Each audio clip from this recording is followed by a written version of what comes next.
It's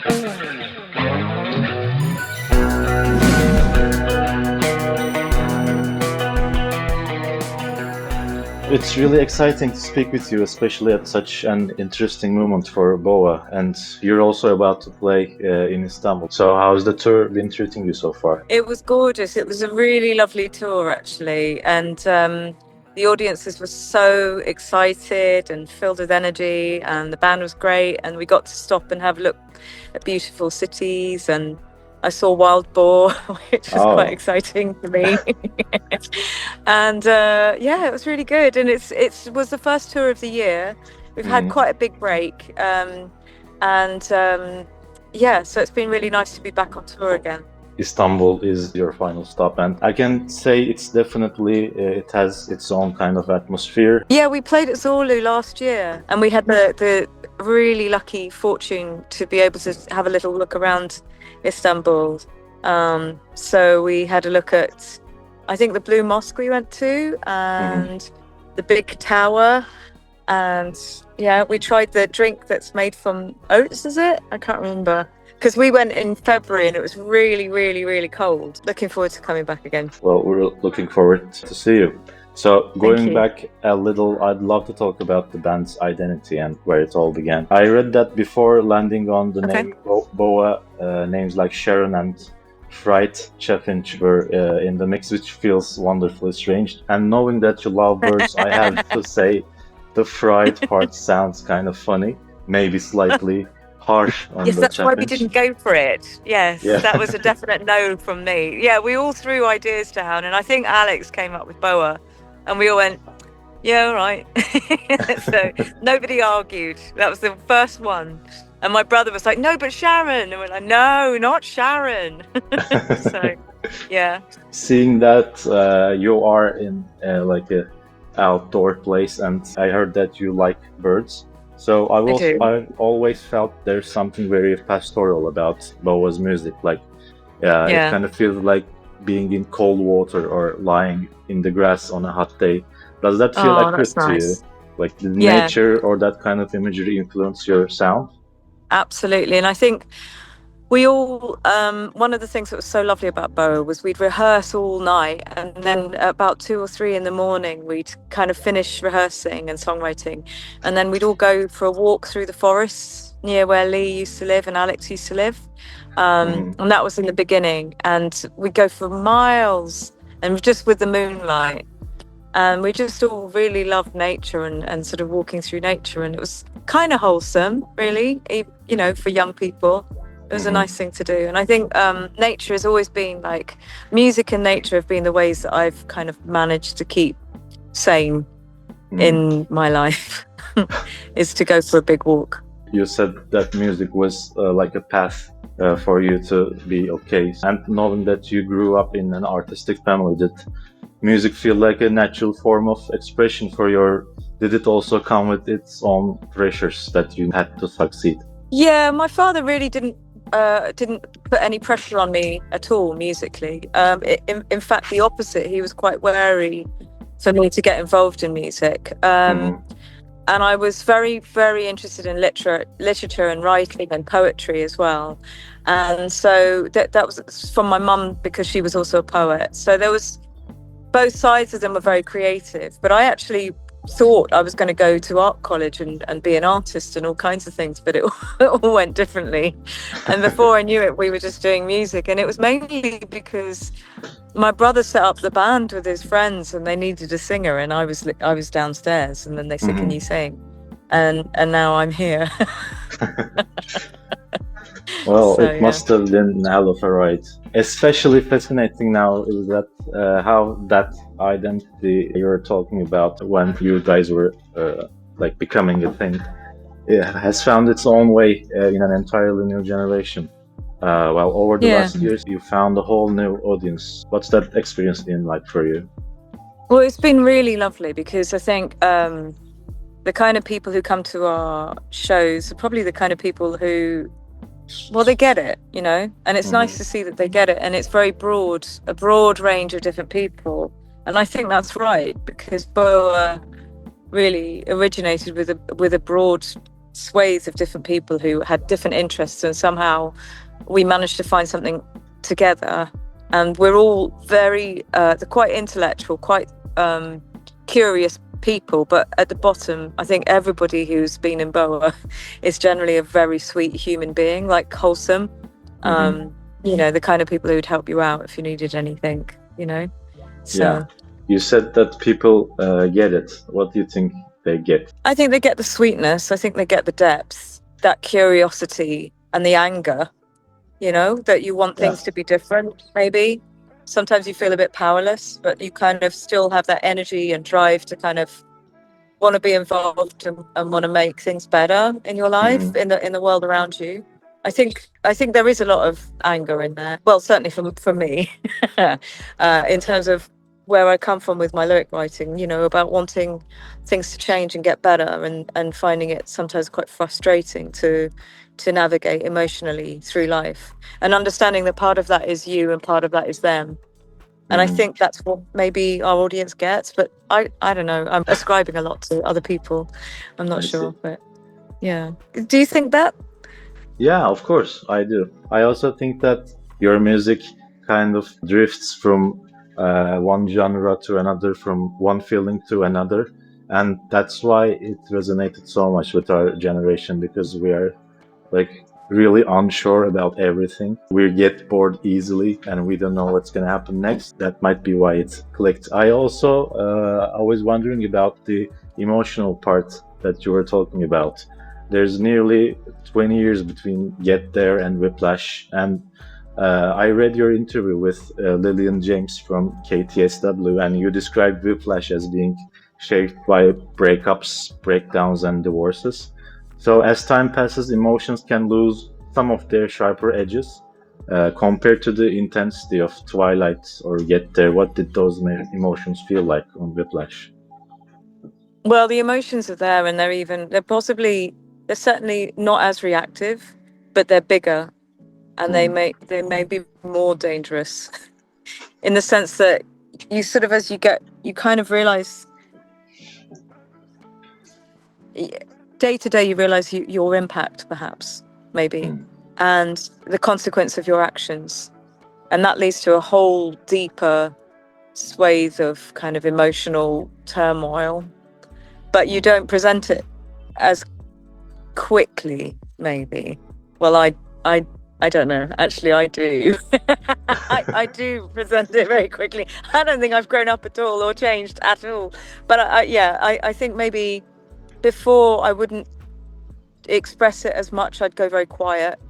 And now I sort of have the confidence, maybe it comes with age, of kind of saying, no, I don't want that, a bit more. No, just that, you know, like when you're in a situation and it's not working, you do realize, if you're lucky enough, you do kind of have that presence of mind to go, I could just leave from this. And I don't have to leave dramatically. It doesn't have to be a thing. I can just go. And maybe that's what's changed for me. And I guess, you know, after years of like, yeah, there's been a lot of breakups and breakdowns, I think. So it's a responsibility of you, maybe. Yeah. But that's not to say that in any way have we sort of grown and matured to be perfect. We absolutely haven't. You know, that doesn't happen. You know, you might, like you say, you might shave off the edges, but that just makes you a bit round. And who wants to be round, right? Oh, I don't know. Maybe it makes things easier. I'm not sure. Yeah. I'm also curious about your fan base. We all know Duvet has had this incredible second life through Lane and continues to reach new listeners. What's it been like watching that song keep growing far beyond its original moment? And also, on that note, are you personally into anime at all? Do you have any favorites? Well, when I was growing up, I watched anime as just a sort of just randomly just grew up with it. So I didn't really sort of consider it as sort of separate from anything, really, in the way that maybe other people might do. Just and I can't remember any of the Japanese names of any of the characters and stuff that I watched, but some of them were really like traditional Japanese ones that my mum would just sort of share. And I'd read all the sort of comics and stuff as well. I don't know. Not really any that I can think of off the top of my head. I'm not like well versed in anime in the way that some of our community are, so I wouldn't want to say anything where I'd get it really wrong. So basically for me, anime is something which I've just grown up with, and the idea of you sort of being able to sort of tell a story through the means of anime has always been very natural, is what I mean to say. And I think it's a really good platform for that. And I think one of the wonderful things about it is it enables anybody to be a character in that. You know, you don't have to be black, white, green or yellow or anything. You can be, that's the character, is what you're connecting to in whatever format, whether it's a fox face or whatever. And I think that's part of its magic and part of, you know, Japanese culture as well. For me, Lane was one of those animes which again was really important for that, because it was able to convey all of these questions about connectivity, the internet as it was coming up during that time. And watching it again was really interesting, because I was like, oh my goodness, we are all connected, like literally. And is that good or not? You know, like there's questions. And now we're walking into AI and everything like that. There's so many questions about connectivity and human and automaton, I suppose. That was, I thought, really, really interesting and ironic. And then with Duvet doing really well, it was really beautiful. I was really touched. And every time that I sing it, I'm really like grateful, because it's amazing, because we just never thought anything. We never had any opinions about this. We just really wanted to make good music, you know, and we were quite nerdy characters who hung out with each other and created music, you know. You mentioned AI. What's your stance on it? Because it's been widely debated. I'm really curious about your thoughts. Do you ever use it for anything, or? I probably do. I don't consciously, but I mean, every time I go on like a search engine, it's going to use some AI on there. I think in terms of like medical analysis, it could be kind of helpful, and it can obviously help with process. But as an artist, I sort of do find it concerning, and I do think that it needs to be considered in terms of its impact. You know, what is the agenda here? Are we wanting to replace artists and musicians and scientists and doctors and thinkers, or are we trying to make process quicker and more consistent? I think it's the latter, and if it's used in that way, then fine. But it does have environmental repercussions, and I think that we very much are at the mercy of doing to see what we can do, rather than being a bit careful with it, you know. And also it's power that falls into the hands of people that, you know, that needs to be considered too. It's not really very thought through. I don't know. That's my very ill-informed opinion based on me looking on Instagram. Do you ever see yourself writing music with AI? I'm sure it's going to happen. I'm sure, like, I won't be doing it consciously at the moment, but I'm sure that there are programs that already utilize the AI software. But maybe in the future, there might be a time where that could come into play, because I just don't know what the landscape of the future is going to be. If you'd have told me that we could use Logic and Pro Tools and, I don't know, even in-ear monitors when we were doing the first album, we would have been like, huh? So you just never know, right? When you look at songs you wrote years ago, do they still feel like you, or do they feel like they were written by somebody else? No, they still feel like me. I still get, when I sing them, I still get the images that were in my head when I wrote them.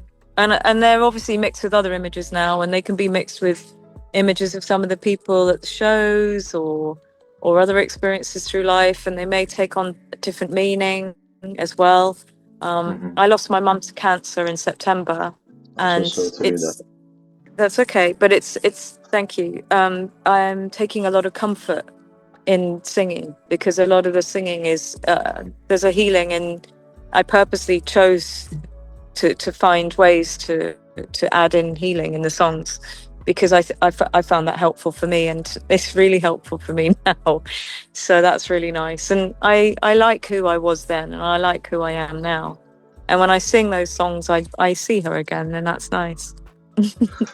With everything happening around you right now, like, how does it feel to you when somebody asks you to play songs from, I don't know, like 20 years ago?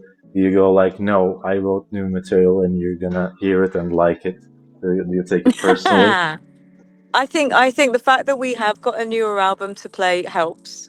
Mhm. But it's also, and I'm also writing anyway, but I think it's really nice to play, and I'm really determined to play these albums to as many places as I can, because we always said that we were an international band. We never wanted to be like only in the States or only in the UK or anything like that. We were always like, well, I'm mixed race anyway, so I always look at it from a sort of a different view, and I think the rest of the band do too. And I've just really wanted to play these songs to the people who want to hear them wherever they are, and if we can, we will.